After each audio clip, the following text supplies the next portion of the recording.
परिचय। मुझे ढेर सारे काम निपटाने हैं। मैं बहुत थक गई हूँ। मुझ में और अधिक ऊर्जा शेष नहीं बची है। माँ, तुम्हें ऊर्जा की आवश्यकता क्यों पड़ती है? बेटा, हम लोगों को प्रतिदिन ढेर सारे कार्य करने पड़ते हैं, जैसे पढ़ना, लिखना, सोचना, साइकिल चलाना आदि। इसलिए इस समस्त गतिविधियों को पूर्ण करने के लिए हमें ऊर्जा की आवश्यकता पड़ती है। माँ, ये वॉशिंग मशीन भी तो कार्य करती है। क्या इसको भी ऊर्जा की आवश्यकता होती है? हाँ, परंतु इसमें अंतर है। आओ, मैं तुम्हें कार्य एवं ऊर्जा के विषय में बताती हूँ। उद्देश्य। इस पाठ के अंत में आप निम्न करने में सक्षम हो जाएंगे: कार्य एवं ऊर्जा को परिभाषित करना, ऊर्जा के भिन्न रूपों को लिखना, स्थितिज ऊर्जा एवं गतिज ऊर्जा के व्यंजकों को लिखना, ऊर्जा संरक्षण की विधियों को समझना, बल को परिभाषित करना एवं कार्य, ऊर्जा और बल की इकाइयों को लिखना।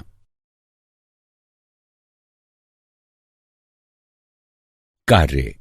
मित्रों, हम लोग बड़ी मात्रा में कार्य करते हैं, जैसे खेलना, पढ़ना, साइकिल चलाना, दौड़ना इत्यादि।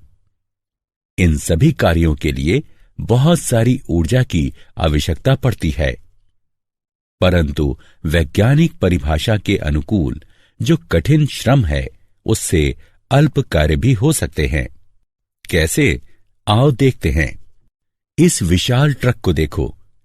हम इसको धक्का देने के लिए कठिन श्रम करते हैं, परंतु तमाम प्रयासों के पश्चात भी ट्रक का स्थान परिवर्तित नहीं होता।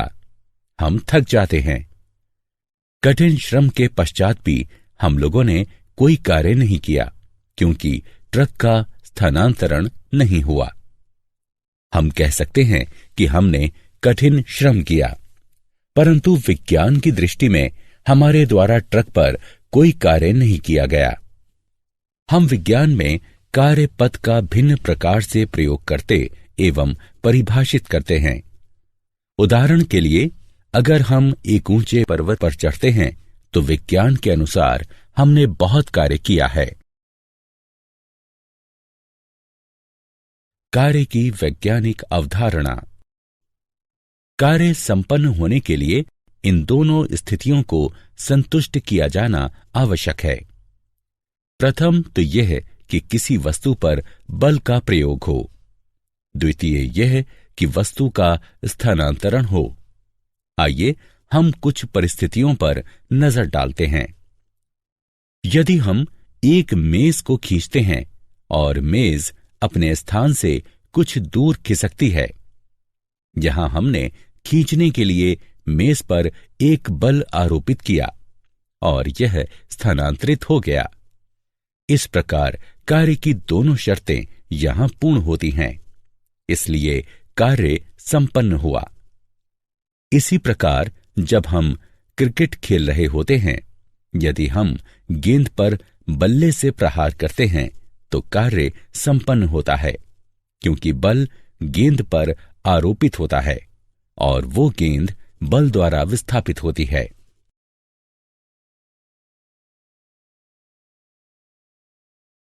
अचर बल द्वारा निष्पादित कार्य। विज्ञान में कार्य की अवधारणा को समझने के लिए आइए एक समस्या पर विचार करते हैं। समस्या है, बल विस्थापन की दिशा में लग रहा है। अब एक अचर बल F को एक वस्तु पर आरोपित करते हैं। वस्तु आरोपित बल की दिशा में S दूरी तक विस्थापित होती है। इस प्रकार W संपन्न कार्य को मान लेते हैं। हमें स्पष्ट करना है कि कार्य बल और विस्थापन के गुणनफल के बराबर होता है। किया गया कार्य बराबर बल गुणा विस्थापन, अर्थात W is equal to F into S। इस प्रकार से किसी भी वस्तु पर बल लगाने से संपन्न कार्य बल और बल की दिशा में वस्तु द्वारा तय की गई दूरी के गुणनफल के परिमाण के बराबर होता है। कार्य का केवल परिमाण होता है और इसकी कोई दिशा नहीं होती। अगर F is equal to 1 newton और S बराबर 1 मीटर, तब बल द्वारा किया गया कार्य 1 न्यूटन मीटर होगा। कार्य की इकाई न्यूटन मीटर, Nm या जूल यानी J है। इस प्रकार 1 न्यूटन मीटर या 1 जूल किसी वस्तु पर किए गए कार्य की मात्रा है। जब वस्तु पर 1 न्यूटन का बल लगता है और वह बल की दिशा में 1 मीटर विस्थापित होती है।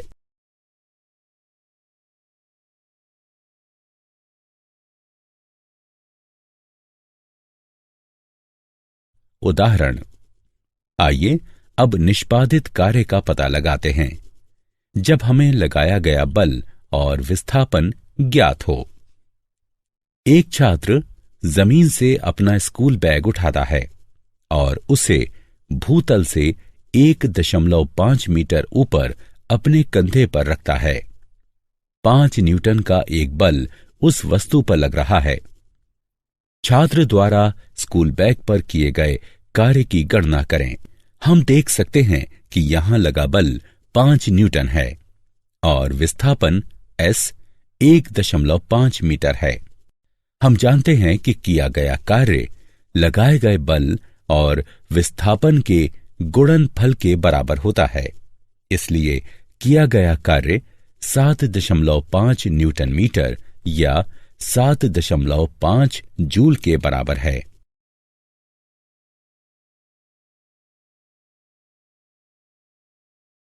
ऊर्जा। अब हम जानते हैं कि किसी भी प्रकार के कार्य के लिए ऊर्जा की आवश्यकता होती है। किसी भी कार्य को पूर्ण करने के लिए ऊर्जा आवश्यक है, परंतु प्रश्न ये भी है कि ये ऊर्जा आती कहां से है। हमारे लिए सूर्य ऊर्जा का सबसे बड़ा स्रोत है। हमारी ऊर्जा के कई स्रोत सूर्य से ही उत्पन्न हुए हैं। ऊर्जा स्रोतों को 2 समूहों में वर्गीकृत किया जा सकता है, अनवीकरणीय और नवीकरणीय। हमें अधिकांश ऊर्जा अनवीकरणीय ऊर्जा स्रोतों से ही मिलती है। कोयला, पेट्रोलियम, प्राकृतिक गैस, प्रोपेन और यूरेनियम अनवीकरणीय ऊर्जा स्रोत हैं। विद्युत उत्पादन, घरों को गर्म रखने, गाड़ियों के परिचालन और सभी प्रकार के उत्पादों के निर्माण में इसका उपयोग किया जाता है। इन ऊर्जा स्रोतों को अनवीकरणीय कहा जाता है क्योंकि इनकी उपलब्धता सीमित है। नवीकरणीय अर्थात अक्षय ऊर्जा के स्रोतों में जैविक ऊर्जा, भूगर्भीय ऊर्जा, पनबिजली, सौर ऊर्जा और पवन ऊर्जा सम्मिलित हैं। इन्हें नवीकरणीय ऊर्जा स्रोत कहा जाता है क्योंकि इनकी अल्प समय में ही पुनः पूर्ति संभव है। हम नवीकरणीय ऊर्जा स्रोतों का उपयोग मुख्यतः विद्युत ऊर्जा के निर्माण में करते हैं। एक वस्तु में जो कार्य की क्षमता होती है उसे धारित ऊर्जा कहते हैं। जब वस्तु कार्य करती है तो ऊर्जा का ह्रास होता है और जिस वस्तु पर कार्य होता है वह ऊर्जा ग्रहण करती है। इस प्रकार किसी वस्तु में निहित ऊर्जा को उसकी कार्य क्षमता के संदर्भ में मापा जाता है। अतः ऊर्जा की इकाई भी वही है जो कार्य की इकाई है, अर्थात जूल यानी J। 1 जूल कार्य संपन्न करने के लिए 1 जूल ऊर्जा की आवश्यकता होती है, जबकि ऊर्जा की बड़ी इकाई के लिए किलो जूल यानी kJ का प्रयोग होता है। 1 किलो जूल 1000 जूल के बराबर होता है। ऊर्जा के विभिन्न रूप। ऊर्जा के कई अलग अलग रूप हैं। ऊर्जा के विभिन्न रूपों में स्थितिज ऊर्जा, गतिज ऊर्जा, ताप ऊर्जा, रासायनिक ऊर्जा, विद्युत ऊर्जा एवं प्रकाश ऊर्जा भी सम्मिलित है। आइए सर्वप्रथम गतिज ऊर्जा के विषय में अध्ययन करते हैं। हम जानते हैं कि एक गतिमान वस्तु कार्य कर सकती है। एक वस्तु अपने समरूप से अधिक कार्य कर सकती है, जिसकी गति अपेक्षाकृत मंद है। गतिज ऊर्जा वह ऊर्जा है जो किसी वस्तु में उसकी गति के कारण निहित होती है। किसी वस्तु की गति में वृद्धि के साथ उसकी गतिज ऊर्जा भी बढ़ती है। घूमता पहिया, चलती कार, दौड़ता लड़का आदि गतिज ऊर्जा के उदाहरण हैं। अतः हम कह सकते हैं कि नियत वेग से गतिमान किसी पिंड की गतिज ऊर्जा उस वेग को प्राप्त करने के लिए पिंड पर किए गए कार्य के बराबर होती है।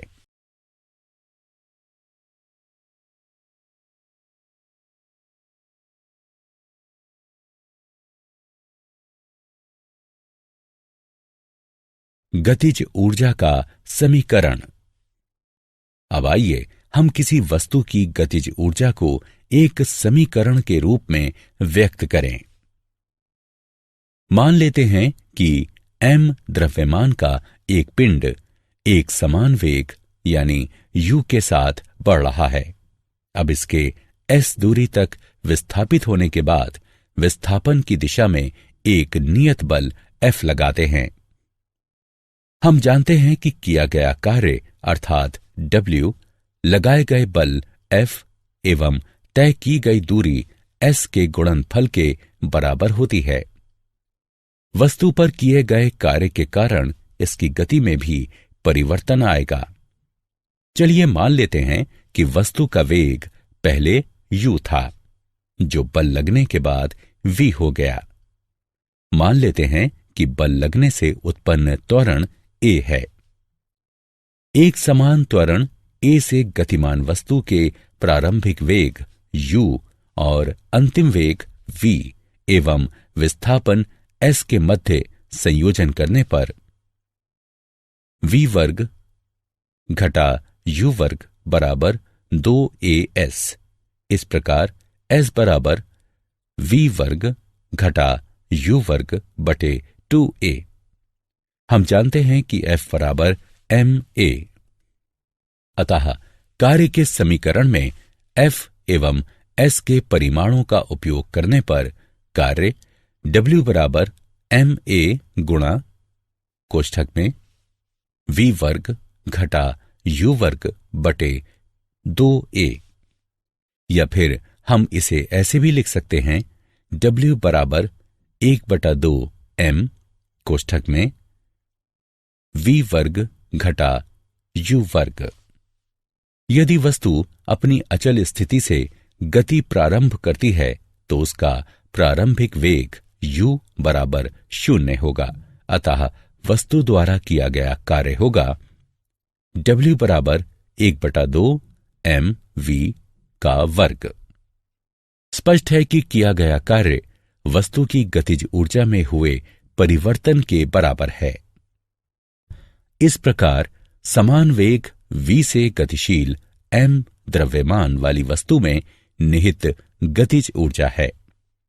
E के बराबर 1/2 m v का वर्ग।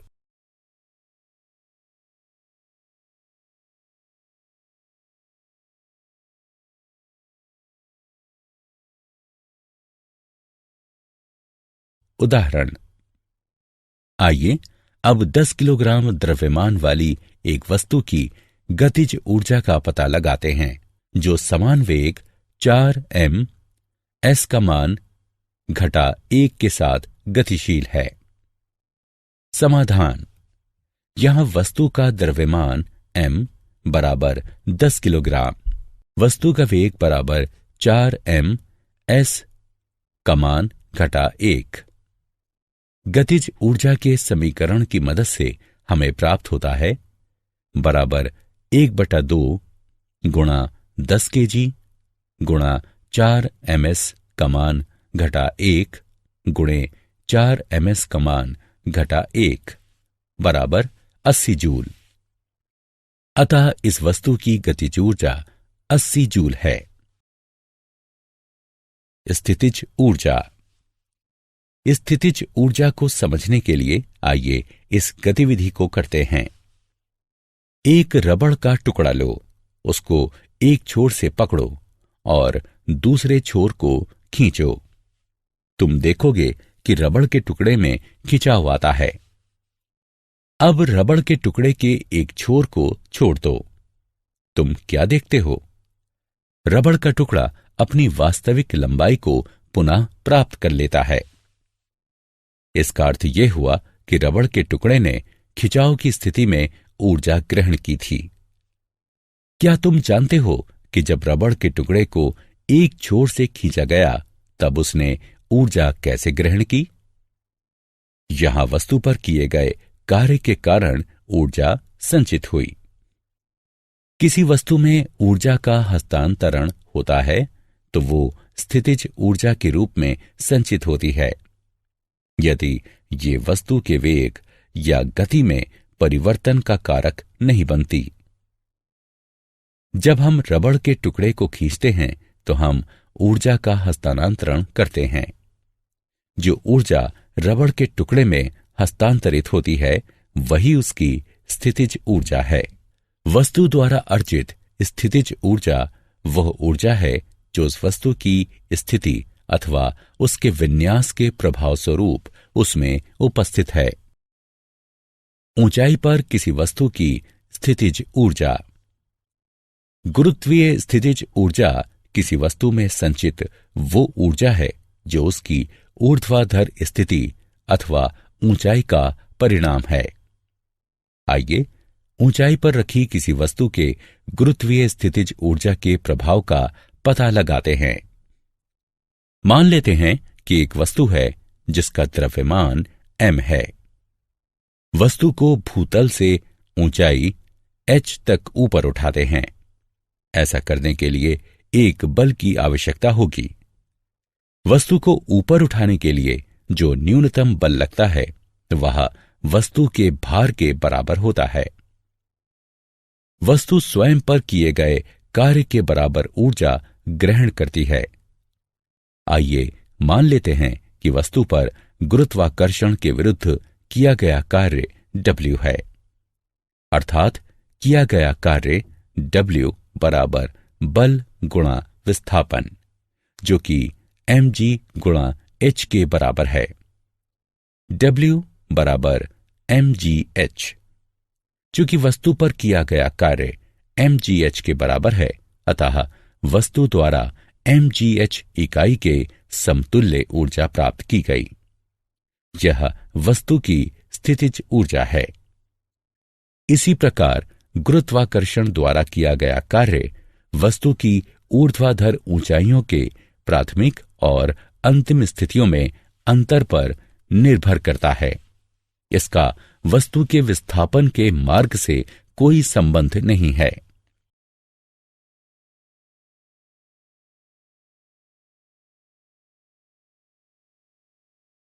ऊर्जा का रूपांतरण।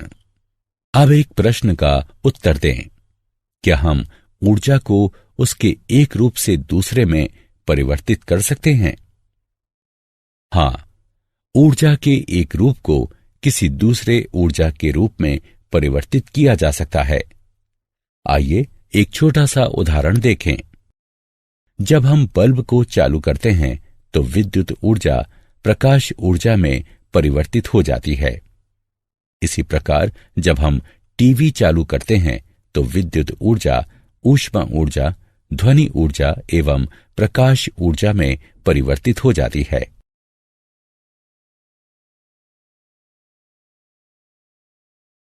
ऊर्जा संरक्षण के सिद्धांत।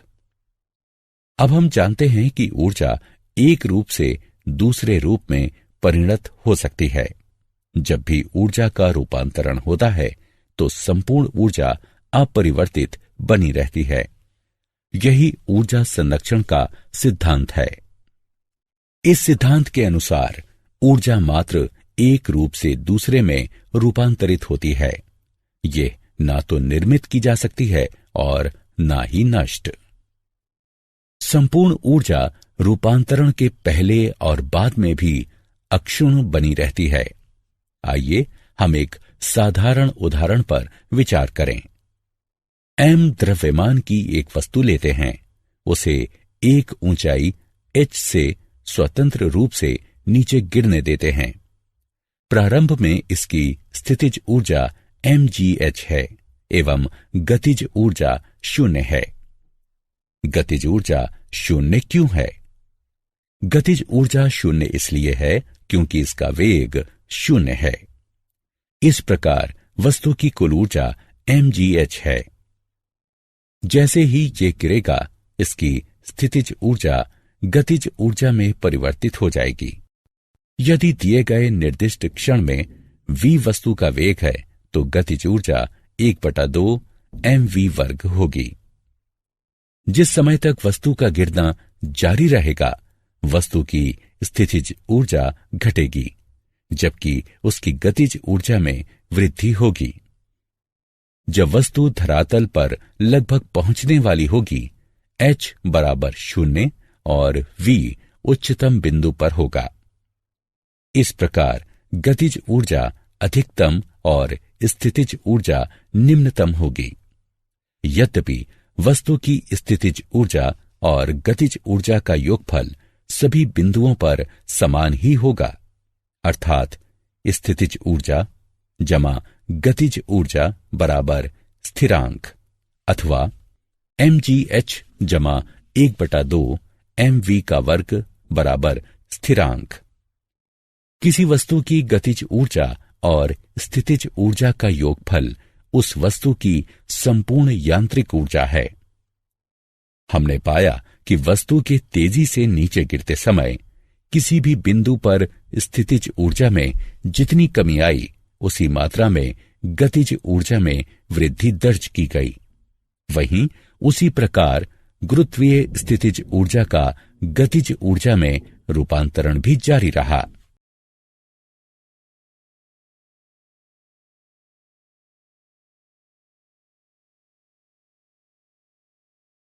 कार्य की दर का मूल्यांकन। मान लेते हैं 2 बच्चे A और B हैं। हम कहते हैं कि दोनों एक ही आयु के हैं। दोनों स्वतंत्र रूप से एक साथ तैरना शुरू करते हैं, परंतु लक्ष्य को पूरा करने में A 5 मिनट लेता है, जबकि B को 9 मिनट का समय लगता है। दोनों ने समान कार्य किया, परंतु कार्य को पूर्ण करने में A ने B से कम समय लिया। इसका अर्थ यह हुआ कि एक बलशाली व्यक्ति अपेक्षाकृत कम समय में नियत कार्य कर सकता है। उसी प्रकार शक्तिशाली वाहन अपेक्षाकृत कम शक्ति वाले वाहन की तुलना में कम समय में ही यात्रा पूरी कर लेगा। अतः कार्य करने की दर अथवा ऊर्जा हस्तांतरण की दर के रूप में शक्ति को परिभाषित किया जाता है। यदि एक अभिकर्ता किसी कार्य W को T समय में पूर्ण करता है, तो उसके द्वारा लगाई गई शक्ति होगी शक्ति बराबर कार्य बटे समय, अर्थात P बराबर W बटे T। शक्ति की इकाई वॉट है, जिसका प्रतीक W है। उस अभिकर्ता की शक्ति 1 वॉट है, जो 1 जूल प्रति सेकंड की दर से कार्य करता है। हम ये भी कह सकते हैं कि जब ऊर्जा की खपत 1 जूल प्रति सेकंड है, तो शक्ति 1 वॉट है। 1 वॉट बराबर 1 जूल प्रति सेकंड, अर्थात 1 वॉट बराबर 1 जूल प्रति सेकंड। ऊर्जा हस्तांतरण की उच्च दरों को हम किलोवाट यानी kW में व्यक्त करते हैं। 1 किलोवाट बराबर 1000 वॉट। 1 किलोवाट बराबर 1000 जूल प्रति सेकंड।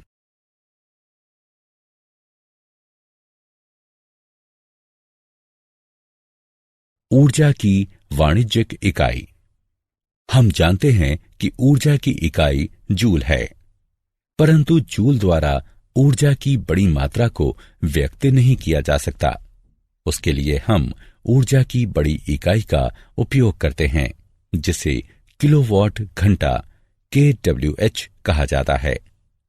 एक यंत्र का उदाहरण लेते हैं जो प्रति सेकंड 1000 जूल ऊर्जा की खपत करता है। यदि यह यंत्र अनवरत 1 घंटे तक काम करता है तो 1 किलोवाट घंटा ऊर्जा की खपत होगी। इस प्रकार 1 घंटे में 1000 जूल प्रति सेकंड अर्थात 1 किलोवाट की दर से 1 किलोवाट घंटा ऊर्जा का उपयोग किया गया। अतः 1 किलोवाट घंटा बराबर 1 किलोवाट गुणा 1 घंटा बराबर 1000 वाट गुणा 3600 सेकेंड बराबर 36 लाख जूल। 1 किलोवाट घंटा बराबर 3.6 गुणा 10⁶ जूल। हमारे घरों और बड़े कल कारखानों में जो ऊर्जा खपत होती है उसे सामान्यतः किलोवाट घंटा में ही मापा जाता है। क्या आप जानते हैं जेम्स प्रेस्कॉट जूल ब्रिटेन के उत्कृष्ट भौतिक शास्त्री थे। उन्हें विद्युत और थर्मोडायनामिक्स के क्षेत्र में उत्कृष्ट शोध के लिए जाना जाता है। अन्य चीजों के मध्य उन्होंने विद्युत धारा के ऊष्मीय प्रभाव से संबंधित एक सिद्धांत प्रतिपादित किया। उन्होंने प्रायोगिक रूप से ऊर्जा संरक्षण के सिद्धांत का सत्यापन एवं ऊष्मा के यांत्रिक समतुल्य की भी खोज की। उन्हीं के नाम पर ऊर्जा एवं कार्य की इकाई का नामकरण जूल हुआ। किसी वस्तु की स्थितिज ऊर्जा धरातल से उसकी ऊंचाई अथवा निर्धारित शून्य स्तर पर निर्भर करती है।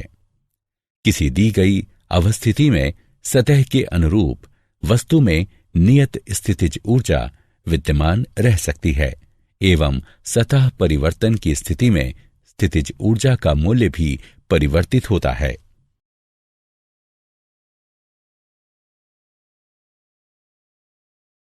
सारांश। आइए हमने जो कुछ सीखा है उसे संक्षेप में दोहराएं। किसी वस्तु पर किया गया कार्य आरोपित बल की दिशा में वस्तु द्वारा तय की गई दूरी एवं बल के परिमाण का गुणनफल होता है। कार्य की इकाई जूल है। 1 जूल बराबर 1 न्यूटन गुणा 1 मीटर। किसी वस्तु में कार्य करने की जो क्षमता होती है उसे निहित ऊर्जा कहते हैं। कार्य एवं ऊर्जा की इकाई समान होती है।